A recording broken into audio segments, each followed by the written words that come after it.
You may not know this, but we are on the verge of a pivotal moment for the future of humanity. The choices made in the coming years could lead us either to our rise or to the total extinction of our species.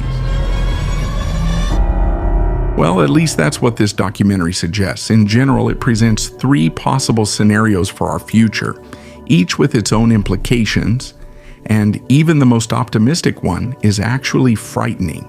This documentary gave me a strange feeling, as if I had just watched a cosmic horror movie. It made me feel our insignificance in the vastness of the universe and realize our inability to fully understand it. And it also stirred up some feelings that led me to complex reflections. What does it mean to be human in the face of such insignificance? What would be the true purpose of humanity? Are we here just to survive, or is there a greater purpose that we still don't fully understand? Humans are, as far as we know, the only life in the universe capable of creating, developing, and transforming our world. Without human beings, the world would probably follow its course passively, in a state of natural balance. Nature would continue with its own cycles of life and death, predation and reproduction, decomposition and renewal, and so on, functioning in complete harmony without human intervention. It is our existence that causes a disruption in this balance. Our creations, technologies, and chemical substances end up creating imbalances that nature cannot process or integrate. But we keep going because we are driven by something greater, by a constant restlessness, which is our need to overcome the fear of the unknown.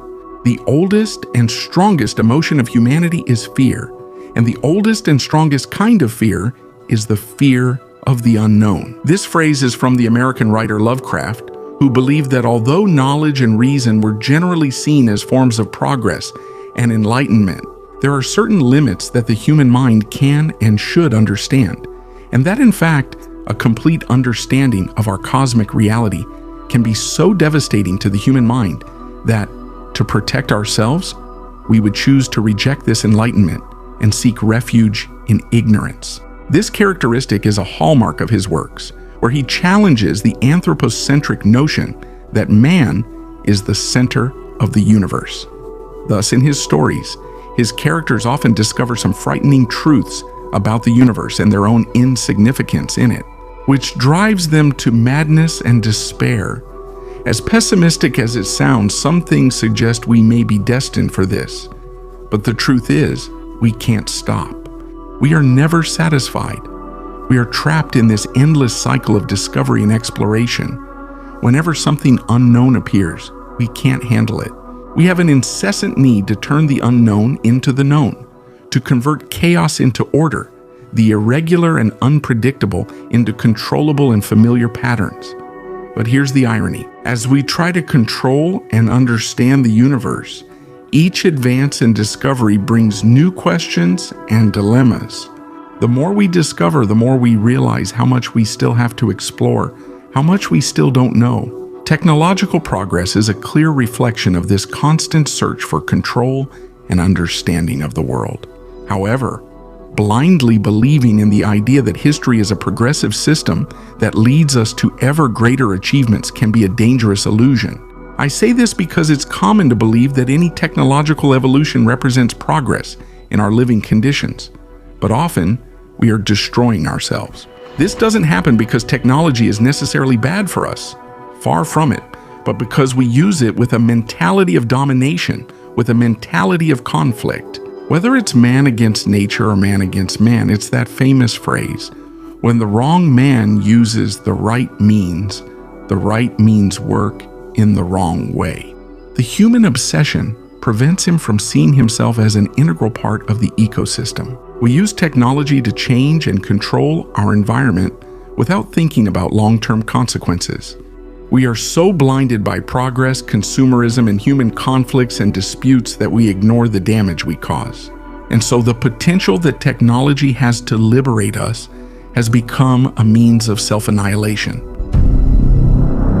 Man is being subjected to his own inventions, so now he is a victim of his own technology and his own applied science instead of controlling them. In fact, there's no denying that it was our development and our ability to adapt that allowed us, throughout history, to face and survive countless challenges. Whether it was asteroid impacts, ice ages, volcanic eruptions, plagues, or other natural disasters. But if we stop to think about it, today the greatest threats we face no longer come from the natural world, but from ourselves. In the documentary, they even show us that the risk of causing our own extinction is 300 times greater than that of natural causes. I'll even leave the link to the documentary in the description. As far as I saw, it's only available in English, but anyway, it's really interesting. But anyway, there they point out the 4 main risks that could lead us to extinction: nuclear war, climate change, biotechnology, and artificial intelligence. And unfortunately, this is just the beginning, because as we continue to evolve and develop our technologies, new threats will certainly emerge. And that's where the big paradox lies, because we have this need to explore, to evolve.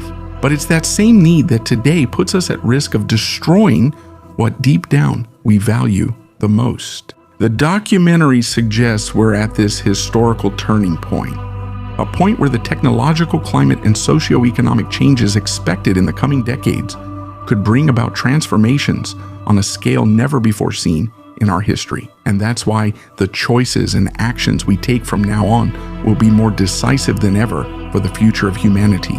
To illustrate these possible impacts, the documentary shows us 3 potential general scenarios. The first one is collapse.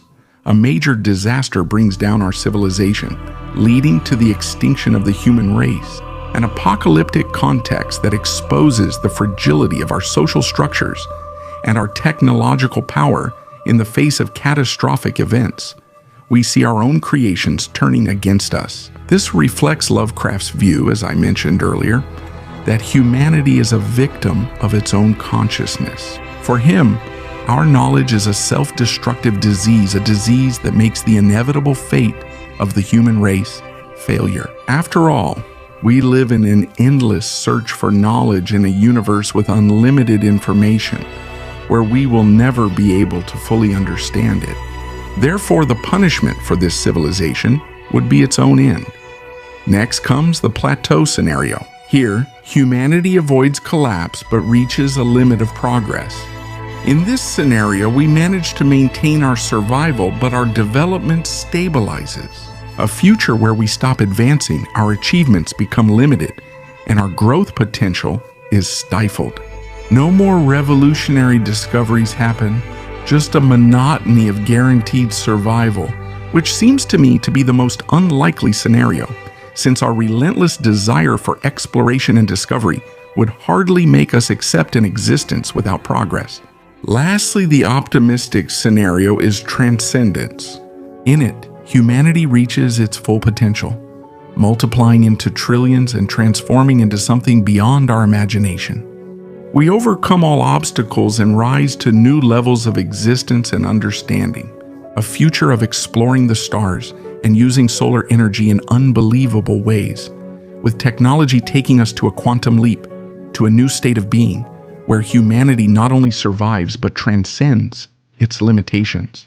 A scenario that, although it seems very optimistic according to the documentary, is the most likely one, considering the moment we are living in and the recent advances, bringing statistics that prove we are truly at the peak of human condition. But many ignore these numbers because of our negative bias. There is also rising demand for sustainable energy and cures for various diseases. Artificial intelligence promises surprising and accelerated results in diagnoses, potentially creating a future without disease and hunger, where biotechnology stabilizes all these problems. A future where human intelligence allows us to expand life beyond this planet, preventing the extinction of our species for billions of years, even reaching 600 quadrillion people by the time the sun dies. A number that could increase even more as we colonize space and adapt to different environments and living conditions. An evolution that would naturally promote us to a superior species, different from Homo sapiens, and probably better suited to life beyond Earth. I'm not here to technically assess the feasibility of each scenario, especially since there are so many variables that it's impossible to predict them. But at the beginning of the video, I said that even the most optimistic scenario was frightening. And I said that because, as positive as it may be, it rubs in our faces just how insignificant we are, not only in terms of physical size and influence in this universe, but also within a temporal scale. After watching this documentary, I was overcome by a feeling that was both disturbing and liberating at the same time.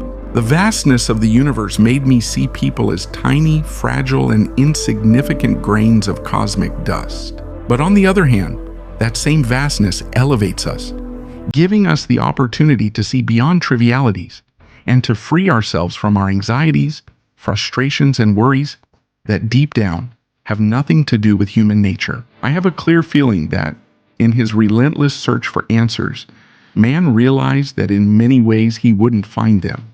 And so he chose to invent them. He chose to embrace illusions in order to get rid of the discomfort of doubt.